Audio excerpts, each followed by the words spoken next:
na na na na na da da da da da da da da da da da. What's up, everybody? Welcome to Real Time for the Real Everyday Movie Fan. I'm Ryan Murphy, And I'm James Sheridan. and today we are giving you our real time review for an episode that I think we've all been waiting for quite some time. And 8 weeks ago, I was pretty excited, and my excited waxed. Is it waned? My excitement sort of has waned over the past 7 weeks as we dragged through this season. I mean, dragged. And here at episode 9, 3.9, James, let's start with you. So I sent you a message. I said, look, just skip to 620 because I started the episode. I was like, good fucking, just fucking tell us. I don't want to wait 2 minutes or whatever. Like, oh, well, we have to do blah, blah, blah, blah, blah. What did you see, Deanna? Thank you. I did like 620. I was like, James, just fucking skip to 620. So go ahead. Yeah. So I didn't skip to 620. I watched the episode in real time. And in real time, I became increasingly more disappointed Oh, until about the last 10 minutes or so. Because the last 10 minutes were the best part of this season by far. what Which is by your disappointing. measurement is 10 minutes before the ending? What was the Roughly, as soon as they got to the Fleet Museum. that's like that the point, last 2 minutes. no, it's That's longer than that. not, Because they had a whole bunch whatever. of dialogue on the bridge. But anyway, from that point on, it was outstanding. I loved that. It brought me back to everything that I loved. And I want to say that I enjoyed, I mean, there's certainly stuff in between there that I enjoyed. But this big reveal was such an 11th hour ass pull. And it wasn't an ass pull because like it's clear that they've been intending this, but I don't feel like they earned this revelation kind of thing. I don't feel like they built up to it enough, and what build up they did have to it.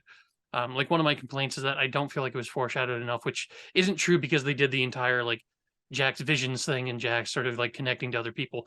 So there has been build up to it, but it's such a weird revelation to reveal that it was the Borg the entire time when the entire season we've been developing the changelings as the primary villains of the series. Now we knew they were working for somebody. My hope was that it was still someone within the changeling sort of whatever their group is, or someone else within the Dominion, because at least they have a connection to that. The Borg is such a weird pull for a connection to the changelings. It's a perfect pull for Picard, the Enterprise D crew, and especially someone like Seven of Nine. But I don't feel like it was earned in this episode, and I'm very kind of frustrated by that because, as I've said many times, the Borg is one of my favorite aspects of Trek. Some of those episodes are my favorite episodes. You know, again and again, I've said First Contact is my favorite film because it's the Borg.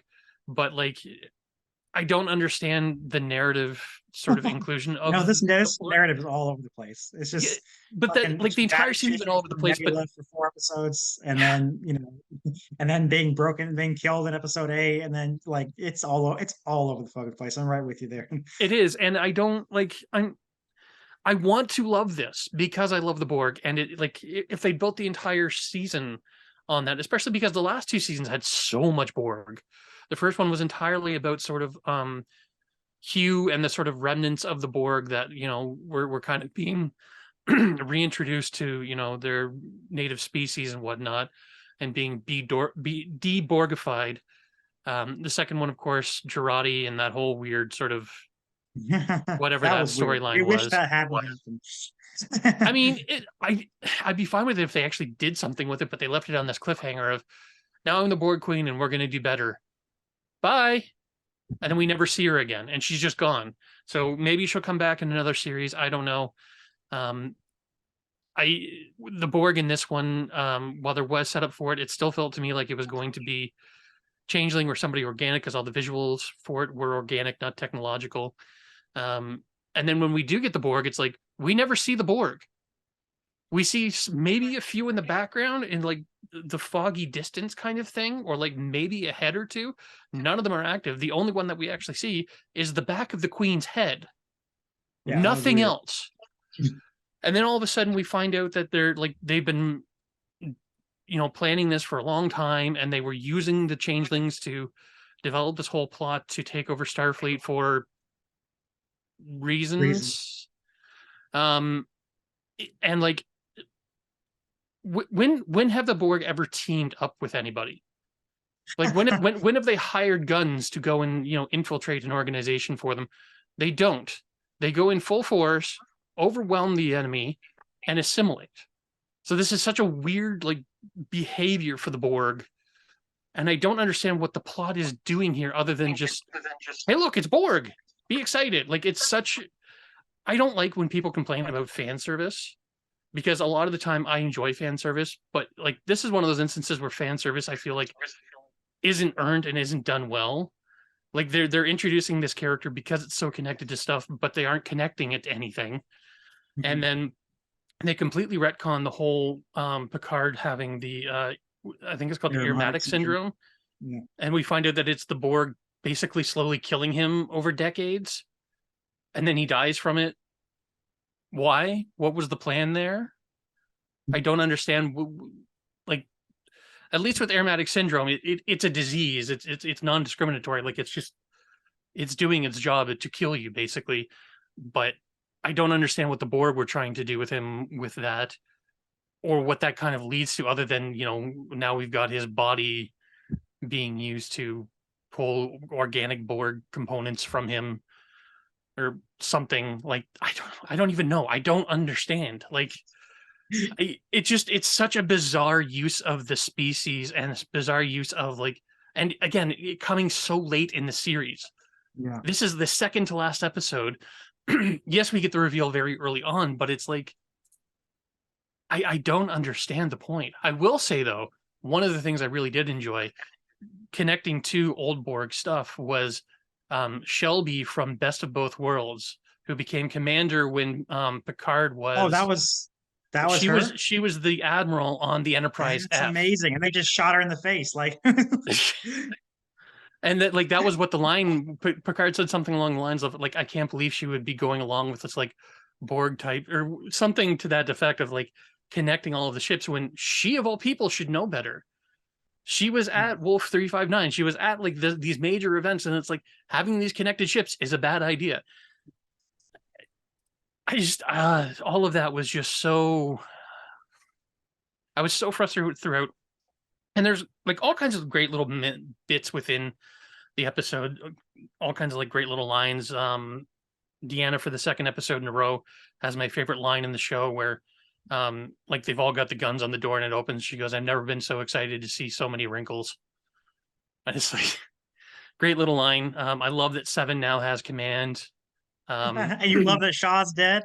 Let's hear your thoughts. I don't know. I don't love that Shaw's dead. I do love his sort of redemption, and that his final words were accepting her identity and calling her Seven rather than Hansen.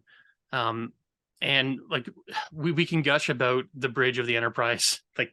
Obviously I'm excited about that. Come on. But the thing that really hit me the hardest was when the computer voice came up, and you could hear Michelle Barrett, who is no longer with us and hasn't been the voice of computer since the Abrams films. Hearing her voice again just took me back 30 years, and it was like, it was so beautiful and so wonderful, and just. I didn't even notice that. So they're just using whatever archive footage they can for whatever she has to say, or I guess or I think even. Well, they might be even using the technology that they used for Darth Vader now. Like, now we don't even fucking need actors to be like. No, you don't. You just need an. It's scary. It's that's kind of the scary thing about the deepfake thing, and this voice technology that Lucasfilm has, that you can basically just if you have enough archival footage and enough lines of somebody speaking, you can basically just create their voice from scratch. They did the same thing with Luke. They did it with Vader. And these characters can kind of live in perpetuity, but yes, it's kind of scary that you can do anything with this stuff. So I don't know if in this case it was the voice technology, or if it was archival sound or whatnot, but just hearing her voice took me back, and it was like, she was always the voice of the Enterprise, the voice of, any computer in the Federation, but from to me, like, 66 to 2009. yeah, like, You know, like 40, you 43 you years. you think about their computers talking to them. In fact, one of my favorite jokes from Star Trek 4 was when Scotty was sitting down at the old Macintosh, and Computer. he's talking into the mouse computer, and it's not talking back. And he's like, wonderful joke, has nothing to do with this. Just I was so happy to hear her voice again. Well, Um, it's funny because you keep talking about Star Trek 4 all day long. Since I watched this last night, I've been hearing in my head not the musical score from this show, but I've been hearing the musical score from the end of Star Trek 4. I keep thinking of Picard saying, "My friends, we've come home," and then just because I that's on my playlist, so I'm just that's what I'm picturing is we're hearing in my head is not even the stuff from this episode, but the end of Star Trek 4 when they see the Enterprise A. But yeah, Speaking of the music, there was one more moment. I keep saying that there's been not enough Enterprise, like the show Enterprise, in yes, this. yeah, I was thought about you when they dropped the Enterprise and so on. Well, there was three different ones. You heard the four different ones. NX-01, you saw the NX-01 in the background, but there was a musical score as the Enterprise F was like taking off around space dock that was from Enterprise, and one of the ships was named after the admiral that was in charge of Starfleet at the time of the NX-01. Oh, sure, that guy, yeah. What was his name? I don't Forrest? remember. I think it was, Admiral I think it was Forrest. Forrest, something like that. And the other one, So there's a USS Ikaru Sulu, that was, yeah, and that one was cool. that was And dope. your And then buddy Doug Drexler got a ship named yeah, after him, which was really cool. because he's been Um, like one of their main ship designers. Like I think he designed the NX-01. To be honest with you, like he designed. I don't know about the original one, but I know he did the yeah, retrofit he on did the the NX-01, which retrofit, yeah. I'm so mad we didn't get a season 5 for many reasons, but mostly because we didn't get that gorgeous redesign because it was so beautiful. Can you tell I like Mhm. ship design? So yeah, that was my thoughts. Again, loving the fact that we're back on the Enterprise D. It's going to be completely outclassed by all of these other ships, and they've only got Yeah, 7 crew to man like 1,000-man I cruise don't. ship. Yeah, it's 1,000 person crew. I don't. That's what I don't get. So I'm right with you. My thoughts on this episode. First thing, I want to like it so badly, and I was so conflicted because there's things in this episode that I think are kind of dumb. There's plot lines that don't make sense, but at the same time, for me, I've been rooting for the Borg to be the bad guy from the beginning. When the show was first started to be advertised, I was like, "Yay! It's Star Trek Next Generation season 8. It's the final send off. All these great things. I just wish it was the Borg. I just wish it was Yeah, another Borg story. I've never sat. It's never sat well with me that First Contact is the last encounter between Picard and the Borg. It's like no, there should be some grander.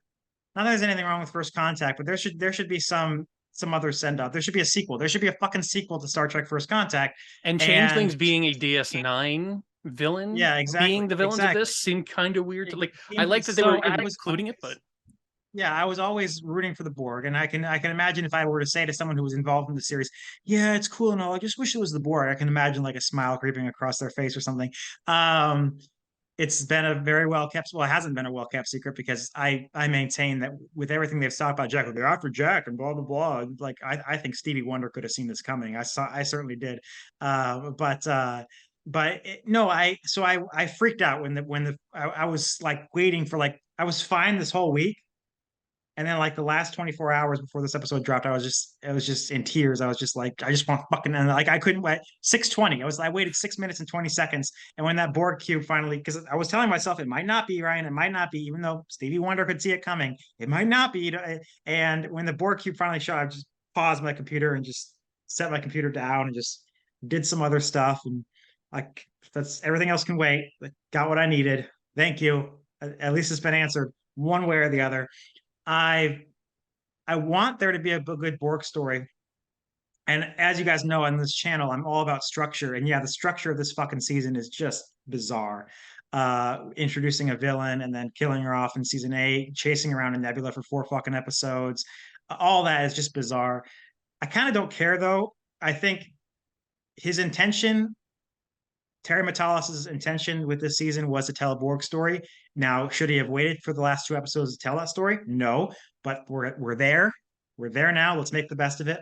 My contention is when this season first started or was first announced, I thought what they could have should have done was just obviously they're going to have the same crew. They're retaining all the same crew members. it's the same show in effect as Picard season 1 and 2, but I thought they should just retitle it and say Picard is over, ended with season 2, and we're calling this Star Trek: The Next Generation season 8. If Roseanne can do it, we can do it.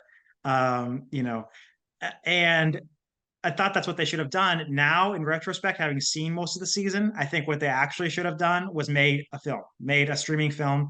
It doesn't have to be theatrical. Put it on Paramount Plus, call it Star Trek, whatever, and just say Picard ended with season 2. This is a film, and it would have been so much better. And don't cut out the bullshit, cut out the changeling bullshit. Just make it a Borg story. That being said, we're there. We're here. I for one, I share a lot of your frustrations, but I'm still thrilled that it's the Borg. I feel like we deserve another Borg story. That being said, what I've always kind of wanted is for there to be a grand conclusion to the Borg. I want the Borg to be defeated once and for all, and I don't think we're going to get that in 45 minutes next week. They've been defeated so many times, though. Yeah, but they haven't like even in first contact, they acknowledged that. I mean, they in best. So this is the third. There's been other episodes, and Voyager kind of weaved in and out of their grasp for several seasons. But as far as like Borg invasions, like the Borg coming after the Federation, this is number 3. This is the trilogy ender. Okay, best of both And I worlds. They still don't sent one understand Borg why. cube. Say what? I still don't understand why. Why Like what? what their plan is going after the Oh Federation yeah, at what this they're point. okay. Like, So no, like best of both worlds. They sent one Borg cube. It got blown up.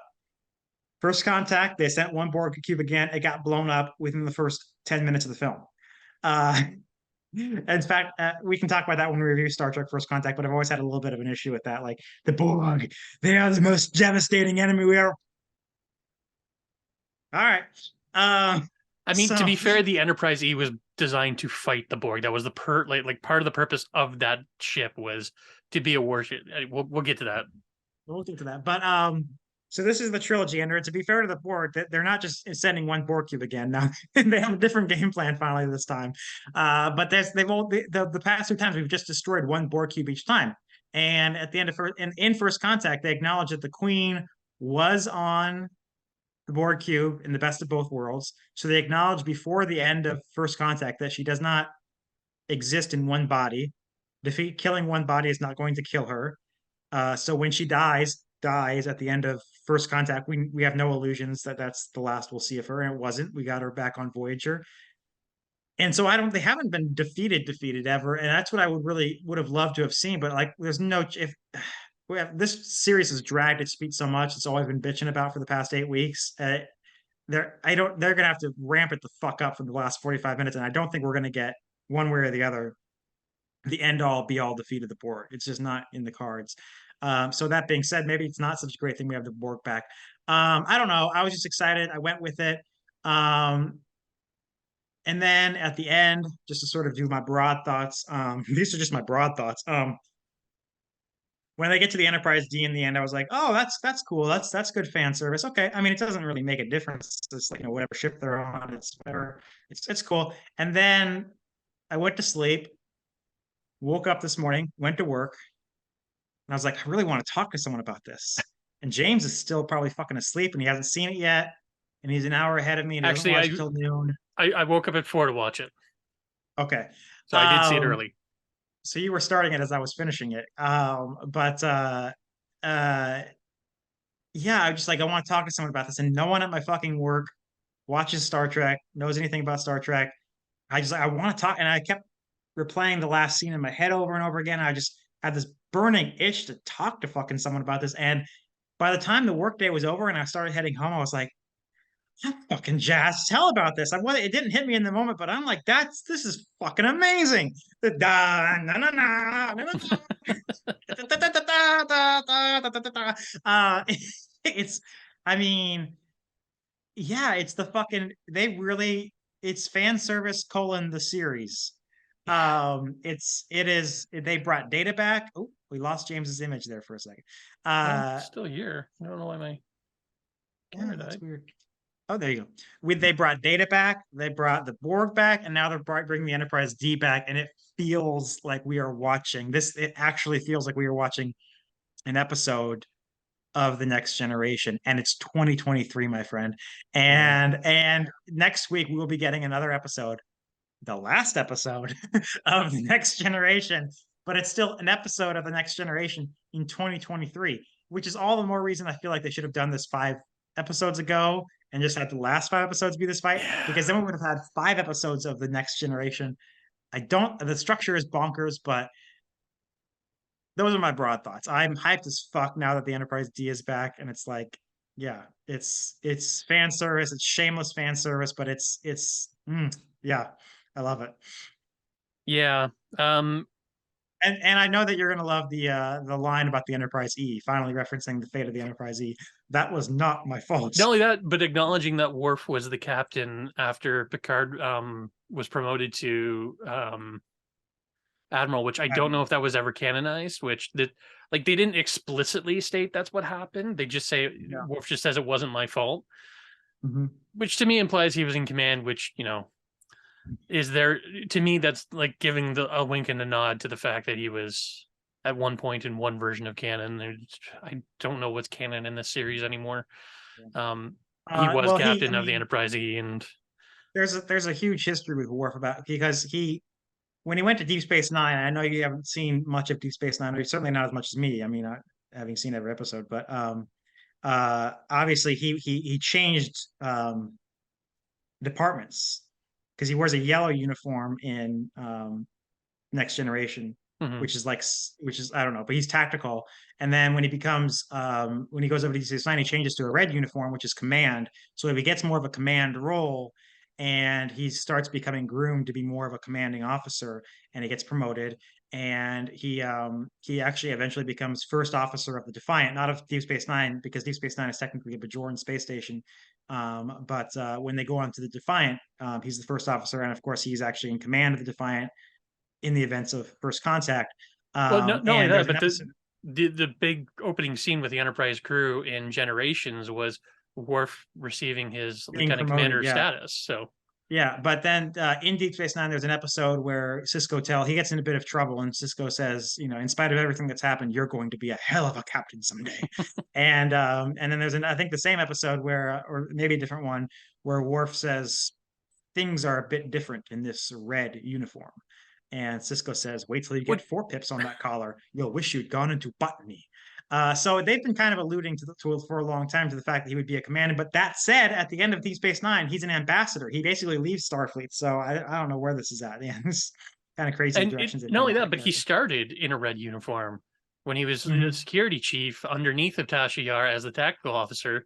He was in a red outfit, so I don't know what I've never really understood the color delineation of the outfits. Like I understand, blue is science and medical, yellow is engineering and tactical and weapons and whatever else, and then red is command. But it always seems kind of fluid as to how that actually breaks down and who's wearing what uniform. And I mean, even in classic Trek and Enterprise, it was completely flipped, where gold was the command and red was tactical and engineering. But yeah, but anyway, I like the Worf reference. It was a nice little nod. And to me, that's how you do fan service, where it's a brief little line, you give a nod to something and you move on. That was a great little moment. That said, the Enterprise D fan service at the end, I totally buy that Geordi would spend 20 years of his life rebuilding the ship that he was like that was his ship. Not Enterprise E being what it is was fine, but the Enterprise D was his ship. Even when he wasn't, yet the chief engineer and all that. That always felt like his ship, the way that the Enterprise before the A was Scotty's ship. He knew that ship inside and out. It was his baby. He took care of the damn thing. So I could see Geordi just being that obsessive and, I don't know how, because to me, it just seems like they just took the saucer section and stuck it onto the star drive section of another ship. So I don't know. Well, he was explaining some of that, where he got the nacelles from one ship and then, other parts from other ships. And I mean, even the saucer section, when it was destroyed, there was catastrophic structural damage to it. It's not just replacing, putting that onto a new body, of course, because of course there's going to be, all kinds of Galaxy class starships out there that they could just take the body of and put it on there. But much of that would need to be rebuilt. And of course, we saw the, destruction of the bridge. It was not in good shape at the end, and it's now back to its pristine condition, which, by the way, all of that was actually physically rebuilt. That's an entirely physical set. There's no CG on that set. Yep. They've rebuilt that from scratch, and it's just like the detail to it is stunning. I like the little crack about Riker saying, does it feel narrower to you? Because of course on Generations and in Generations they widened the bridge to be able to get more in the shot and whatnot. And of course Picard making a crack about the carpet because none of the ships have carpet anymore. Yeah, but that was weird. It just seemed like we're having this very emotional moment, and he's like, "You know what I love the most is the car." It's like, what? But I also was. It's also kind of a throwback. I think it might be a reference to a Deep Space Nine episode, actually, where because the Defiant in Deep Space Nine is destroyed, and they get a second Defiant, and so there's actually two Defiants. So when they get the second Defiant, everyone's like, "Oh my gosh, we got the Defiant back!" And then Bashir's like, "I hate the carpet." So And it's such a weird like, thing to have. Like, to me, that's such a throwback to the idea of the Enterprise D being a consular ship and being like more than just an exploratory ship and more than just a warship kind of thing, where like it felt like a home. And of course, like famously, it was one of the few ships that had families on board and children. And it's like, for many of us growing up, it did feel like home. And going back to it again, like I like the carpet line because yes, it feels like going home again, and like seeing the aged carpet that you grew up with. it's light. It's fucking light. We're not in the middle of this pitch black fucking set. Where is everybody? To be fair, actual ships don't have like that much. They're not that well lit. It's not television light. It's like a few portholes and like a couple lights on ship, but like you don't usually run ships with like a huge amount of light in them. My closing thoughts, just I'm wondering how they're going to get out of this, because of course, like it feels like almost total assimilation of the entire Starfleet fleet with like, I can't imagine there's many people like still alive on many of those ships because most of them don't have script immunity like the Seven do. And like, I don't know how you resolve this issue without like completely obliterating the Borg. And like they're gonna have to de-assimilate like what, hundreds, maybe thousands of Starfleet personnel at this point. The ones who aren't dead, who are over the age of 25. Like I understand that they need to make it seem bleak, but like this show has had so many like bizarre ass pulls of like how they get out of situations, and it's like I don't know how you satisfactorily resolve. Yeah, I don't know how you satisfactorily resolve this issue without just kind of like some Deus Ex Machina, which like it's the 9th Deus Ex Machina in this series, for God's sake. I'm exaggerating, such and such. Yeah, I mean, the technobabble is one thing, but like the degree to which they put themselves into a corner, I don't know how they're going to get out of it. Not to mention, like, I feel like there's so many like ongoing plot threads that they have to wrap up in one 45-minute episode, which it doesn't feel like they're going to do. So no, it's, like it's absolutely insane that we're this close to the end, and it's like, what the fuck is how you fuck?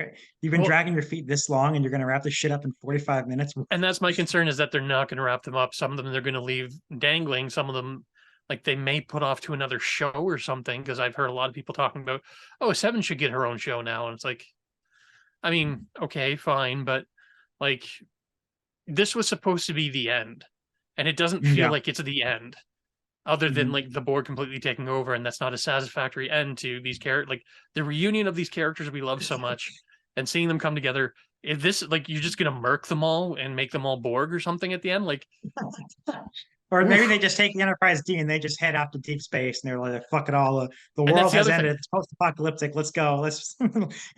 We're a family." I made the crack in the last episode, or maybe it was when we were offline, but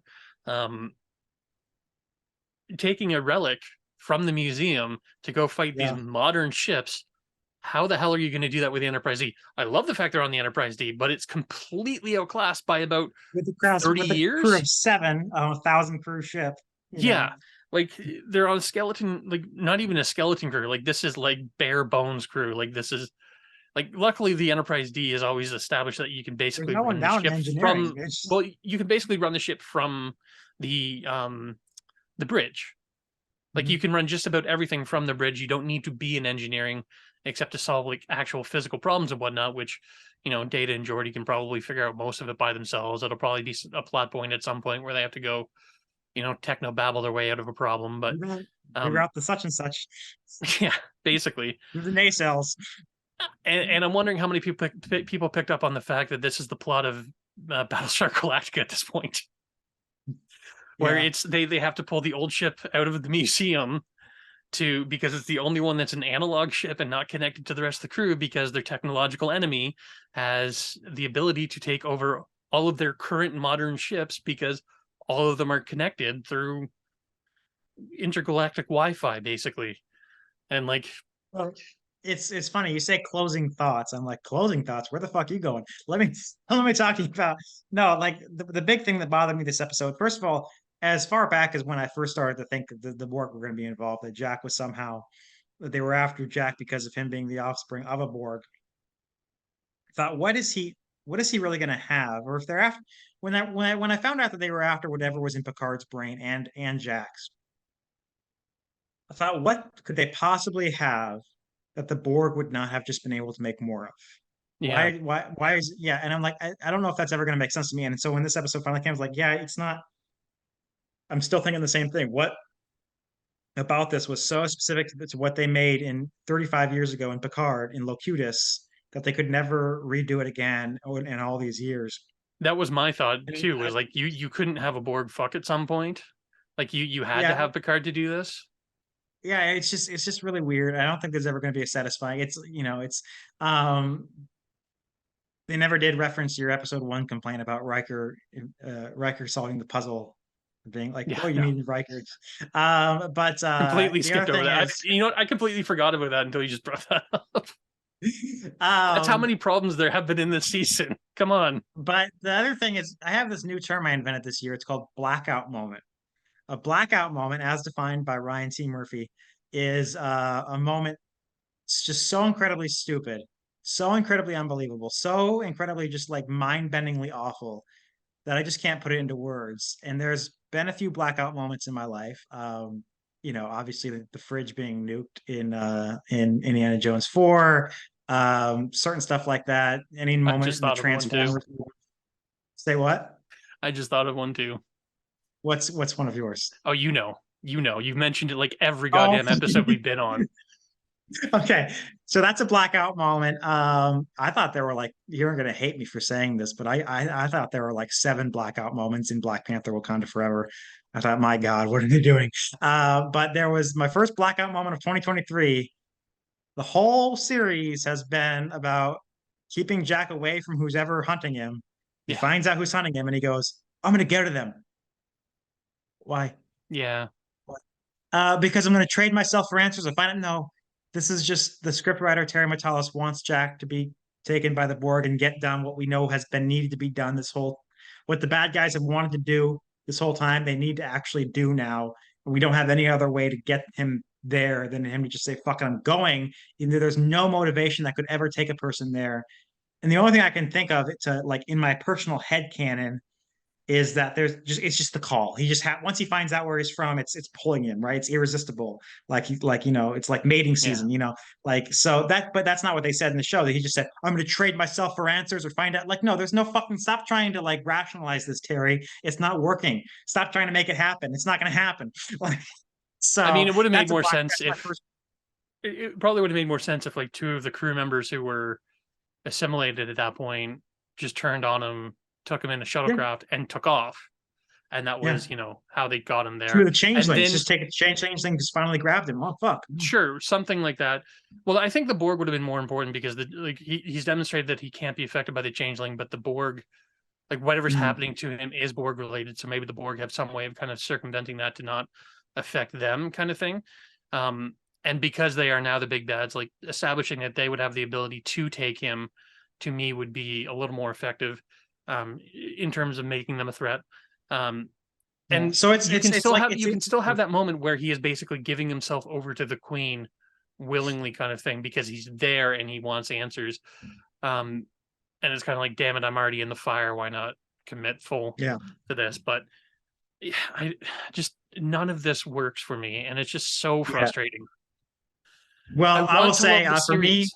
yeah, I know. And for me, it's like reminds me a lot of Avengers Endgame. Like Josh, he gives a 10 out of 10 like once a year. Whiplash, Green Book, War for the Planet of the Apes, and Avengers Endgame. In the past decade, those are like his 10 out of 10 movies. And he will not hear a bad word about it. And I've been trying to convince him for 3 4 years now that it's not all it's cracked up to be. To me, there's a couple of serious blackout moments in at least a couple in Avengers Endgame.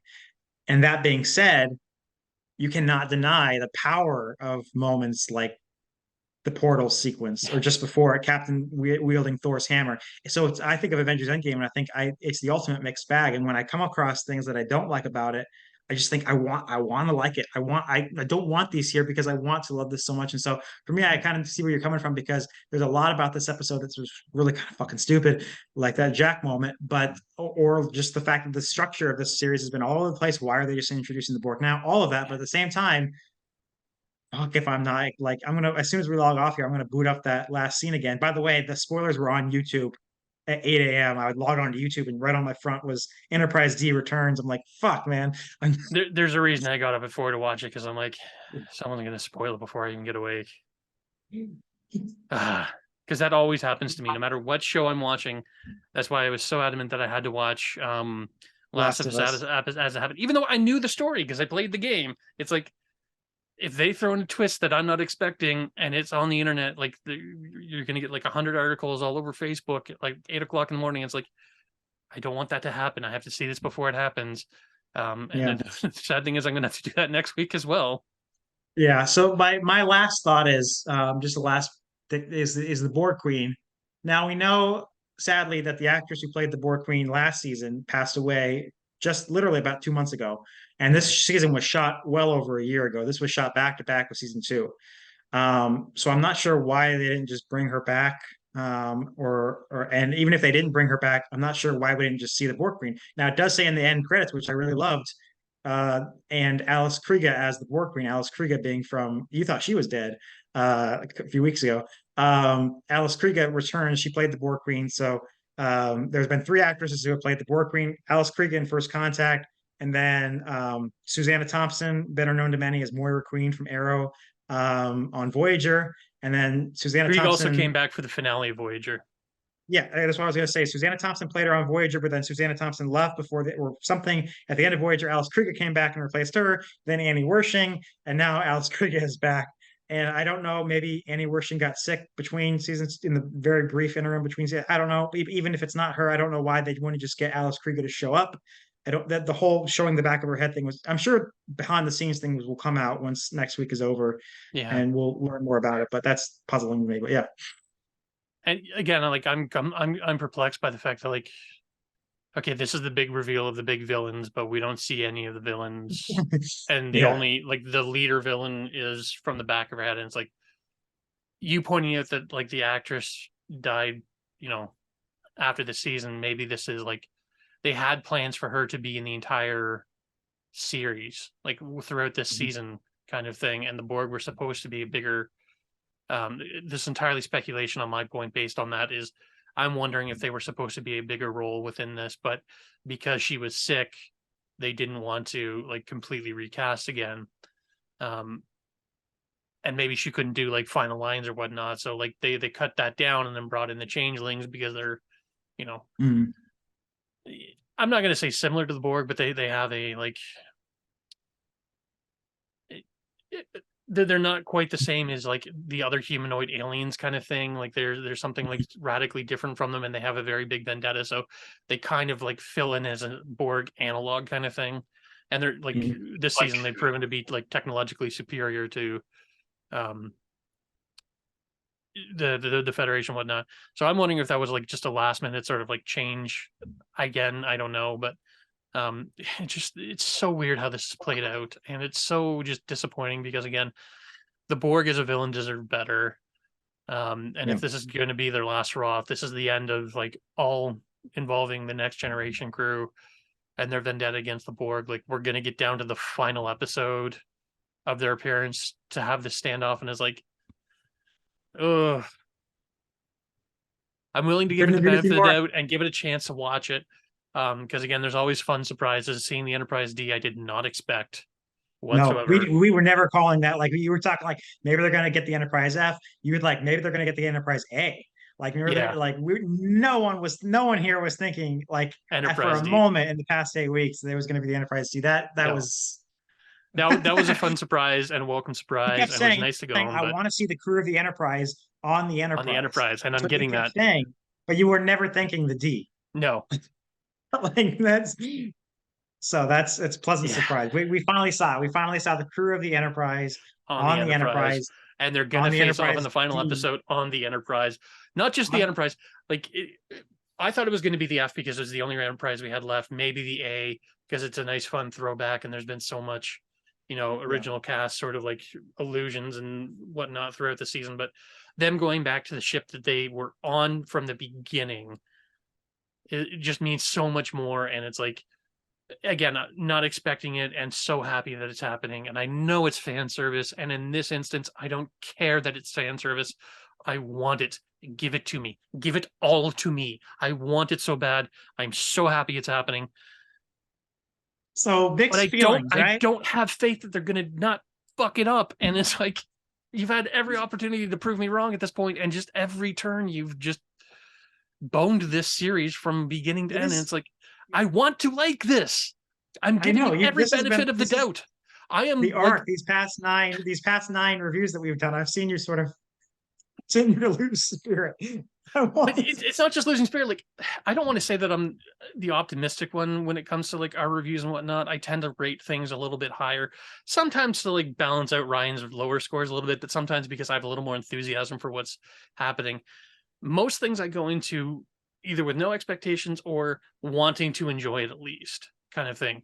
Um, and this I had so much anticipation for, and it's just sort of fallen flat. And it's like, you've hurt me so many times, and I'm gonna go back for one more, but like, just please don't hurt me again, because this is not what I signed up for. But Enterprise Okay, on that D, sobering note, where's what? but Enterprise D. Enterprise D. And on that note, folks, we're coming back next week. We'll see who the fuck knows. I think this was like I don't know how long we. This is probably over an hour interview, over an hour review. So next just 2 hours next time. Just talk to whatever. But until next, we'll see. We'll see. 7 days. Until next time, I'm Ryan Murphy, And I'm James Sheridan and thank you for keeping it real. with ReelTime. Say it with me, James. Engage. Engage.